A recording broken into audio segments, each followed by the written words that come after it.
Welcome back to the Anti-Meta Meta Club. This week's Race C is an exact copy of a race that we had about 3 months ago, and so the guide that I made back then should work out just perfectly, so I'm going to provide a link for that one. This week, I had to focus on Race B, which is unfortunately only 4 laps long, but it's Trial Mountain and it's Group 3, so it is a lot of fun, if not too short. Let's get into it. The anti-meta car of the week is the Genesis X. As is always the case, one of the former meta cars is definitely going to end up being the new anti-meta car when another car takes the throne. It's not so much that the M6 has replaced the Genesis, it's just that the M6 seems to be faster here, whereas sometimes the Genesis is still faster than the M6, so the best anti-meta car is the meta car on another combination. I managed to get a 148.8, putting me in 36th overall, and it was the fastest Genesis time at the time. I had the idea because of Benno, who I just barely edged out by less than a tenth, so thank you Benno for giving me the idea and showing me what this car can do. As you can see, the M6 is definitely dominating the leaderboard. It is definitely our meta car, but truthfully, a lot of different cars work. As you start your lap, you're going to make your way to the right side of the track, and we're going to look for the yellow barrier. Directly after the beginning of the yellow barrier are these 3 or 4 brown patches, and at the first brown patch is when you want to start turning in.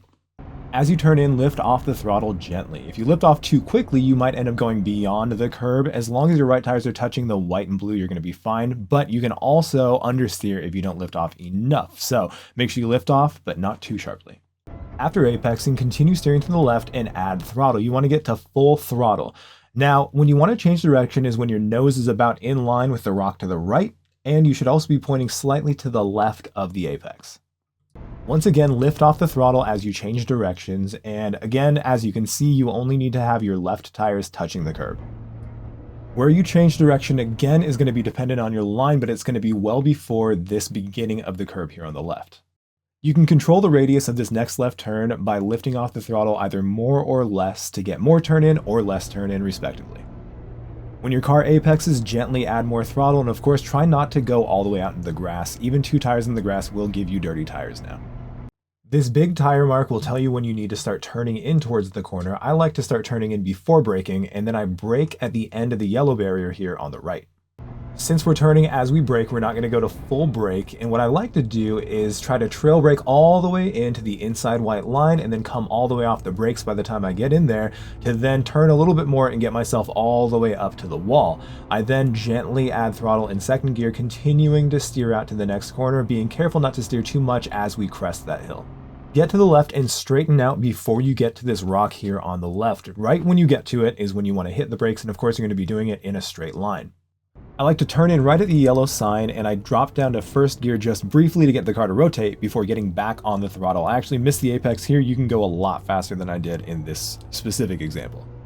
From here, you just need to get to the right side of the left lane rather than all the way to the right side and start turning in, aiming for the end of the curb here on the left. Using the tire mark there on the left as a guide for the direction you should face, right before the end of the white and blue curb on the left is when you're going to hit the brakes. Immediately drop down to second and trail brake in. You should apex right past this big rock here on the right. Back to third gear before throttling out. I like to make sure that my right tires are still well within the lane here on the right. Aiming for just beyond the beginning of the tunnel. As soon as your front tires get into the tunnel, you're going to change directions, lift off the throttle, and then add a little bit of brakes as you downshift. The secret here is to not brake very much. You want to come off the brakes as early as you can, upshift to third, and then coast until you hit the downhill part of this part of the corner.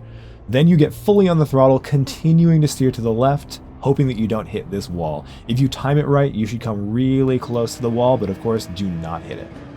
It's at this point that I start daydreaming frequently, and I start thinking about all the things that I did wrong with my lap, but instead of that, you just want to focus on the next thing that you want to do. Just focus on your next braking point, and speaking of, don't use the curb here. I know it's tempting, but it makes the car act funny. Right when you get past this yellow sign here on the right, you're going to hit the brakes. Brake straight until you get to those first 2 trees on the right, then you can start turning in and trail braking. I like to be in second gear before crossing the middle divider line and then completely off the brakes as I apex right next to this rock. Steer in after coming entirely off the brakes and then back on the throttle before unwinding that steering. You can then guide the car all the way out here to the edge, and I definitely left some time on the table by not coming closer to that edge. Moving most of the way to the left is just fine as long as you can hit a late apex right here next to this blue truck, and of course another late apex as you brake right next to this broken tree. As you can see, the road crests right here, so you want to be on the brakes before you get to this tree because then you're going to have to fight gravity if you wait. Brake in a straight line to this final chevron in a row that you see right here, get down to second gear and then start turning in before you get to the white and blue curb. Once again, using as much of that curb as you possibly can. I could have actually probably used a little bit more. You want to get back on that throttle in second gear and of course try not to let the car oversteer. You might have to correct it a little bit. Carefully try to get yourself to the right and align yourself with the curb, and you can see that the track kind of flattens out right here. About a car length and a half before that is when you want to hit the brakes.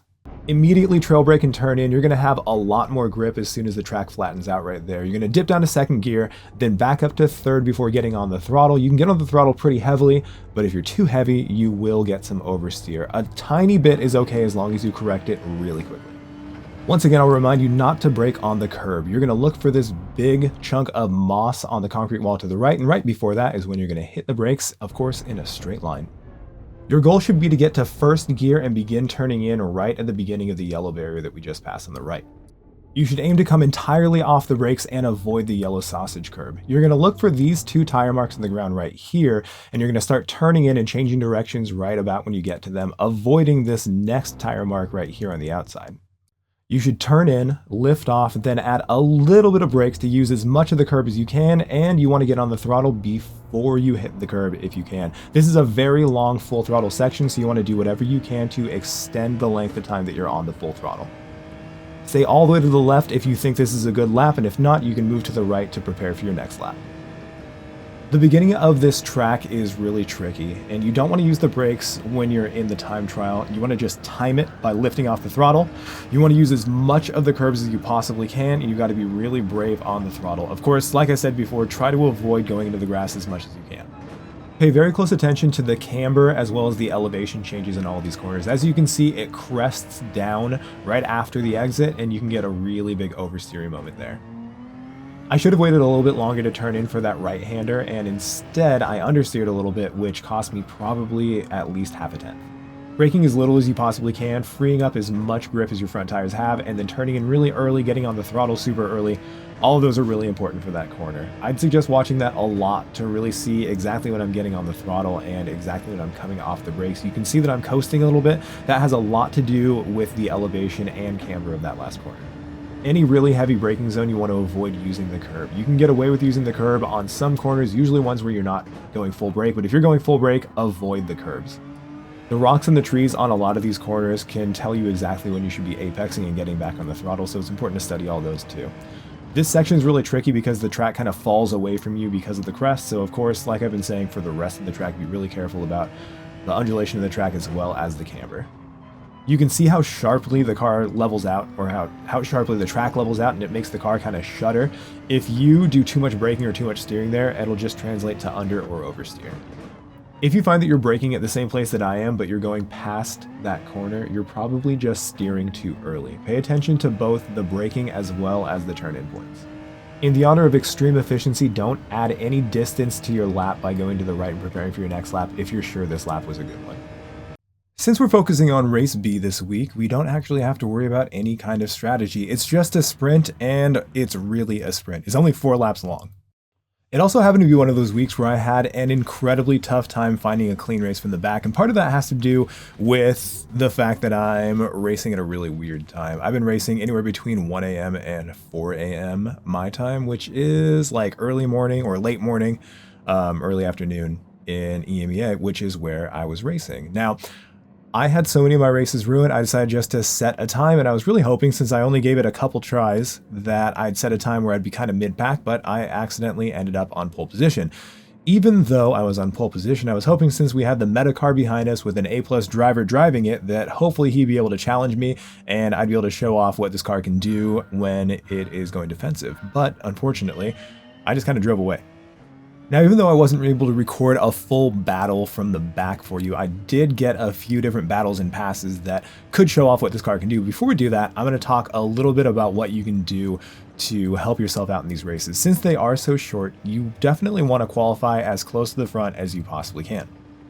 Not only do you have less time to make moves, people are going to act a lot more desperately since there's such little amount of time. So It really is in your best interest just to qualify as good as you possibly can. Now, I've seen a lot of different people say that they're not quite used to how the car feels when they're not in time trial. And if you're not already aware of that, the reason is because fuel and tire wear are both on for these races. Even though the multipliers are just at 1x, they're still on, as opposed to time trial where they're both completely off. I don't think it gives you a completely empty fuel tank, but it's definitely not a full fuel tank, and your tires don't suffer any kind of abuse in time trial no matter what you do.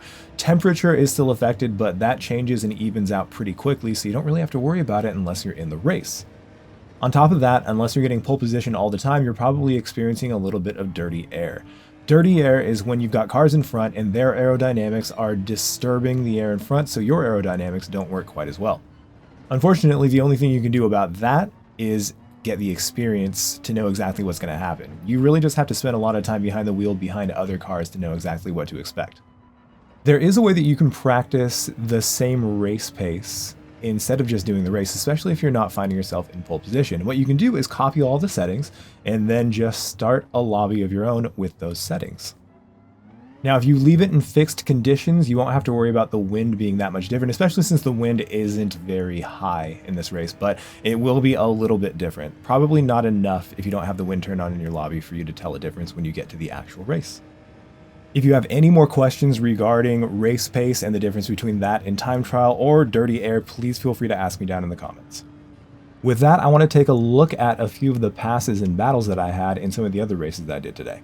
The first couple corners are tough enough on their own, but when you take into account the dirty air, the other cars going at different speeds than you might expect, the fuel usage, the tire wear, all that stuff, it becomes something else entirely. Now, I like to really just kind of hang out back behind the cars, wait for someone to make a move or to see exactly what's going to happen, and then I can kind of make a decision what I'm going to try to do. I was initially going to try to pass on the inside, but then he defended, so I changed to an outside pass and got stuck behind the WRX. The WRX then, of course, understeered a little bit, and it kind of slowed everything down, so I was able to get back in front of both of them.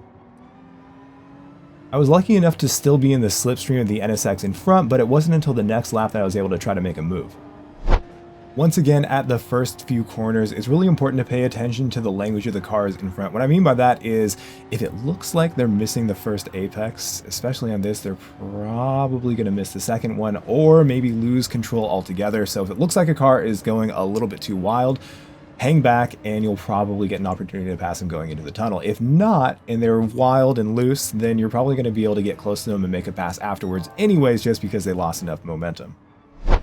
Jumping ahead, I was chasing these three cars for quite some time, and I was able to get really close because they're battling so much. Now, I usually wouldn't go for a move here, even if I had a run, but I made a quick judgment, and judging based on the fact that that guy's name is Tom Racing, I figured that he was a real racer and he would probably give me space. I was very lucky that he did exactly that. Even though we made a little bit of contact, we were both trying to give each other space. We gave each other ample space coming out of there, and I was able to take the position. Now, interactions like that are kind of few and far between, and we usually get stuff like this. The white Porsche oversteered and pushed the M6 into the dirt. He didn't try to give that spot back, he just kept going, and so I continued going. I wasn't about to let that affect my race. I got a better run on the Porsche, and as I went to try to pass on the outside, he went ahead and did this. Now, he might make the excuse that there was lag and he didn't see me, but I can't imagine that's the case. I think he just didn't want to lose a position, and judging by how he treated the BMW, I think that's exactly it. So I decided to be as aggressive as I possibly could, and of course, I benefited from it. Unfortunately, after that bit of mostly fun and mostly clean battles, the race kinda just went south. So I'm going to show you a little bit from another race I did that will hopefully restore your faith in humanity after seeing what that white Porsche did. Like I mentioned before, it's really tough to navigate this corner or this set of corners on their own, and then including everything else, things can be pretty tricky. It can be really hard to keep your momentum. So it's a really good opportunity if you are patient enough to try to make a move. Now, he braked appropriately and took an appropriate line. I was able to then go on the outside, and I wasn't exactly sure what to expect. I thought he might be turning under braking, but I think that's just how he entered that corner. I gave him space, he didn't hit the wall, and then he gave me more space as we went here. A lot of people turn in early and will hit you going into that corner just because they're not careful. Luckily, he was careful.